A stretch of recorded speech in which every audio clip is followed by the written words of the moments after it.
আল্লাহ যখন কাউকে ভালোবাসে তখন তার শরীরে 4টি নিশানা পাওয়া যায়, অর্থাৎ 4টি আলামত যদি আপনার শরীরে থাকে মনে করবেন আল্লাহ আপনাকে ভালোবাসে। 4টি নিশানা। 1 নাম্বার হচ্ছে যাদেরকে আল্লাহ তাআলা দ্বীনের সঠিক জ্ঞান দান করেন তাদেরকে আল্লাহ তাআলা মহব্বত করেন। নাম্বার 2, দ্বিতীয় নাম্বার হচ্ছে যারা বেশি বিপদে পড়ে আল্লাহ তাআলা তাদেরকে মহব্বত করেন। যার শরীরে দেখবেন একের পর এক বিপদ আসতেছে, অসুস্থতা আসতেছে, বারবার বিপদ, একের পর এক বিপদ, একটা বিপদ যাওয়ার পর পরে আরেকটা বিপদ আসতেছে, আপনি হতাশ হবেন না প্রিয় ভাই। আল্লাহ তাআলা আপনাকে ভালোবাসেন।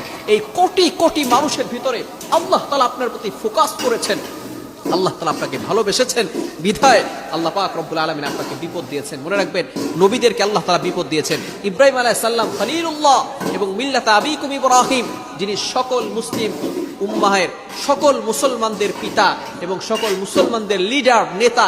সুতরাং ইব্রাহিম আলাইহিস সালামকে আল্লাহ তাআলা সবচেয়ে বেশি কষ্ট দিয়েছেন।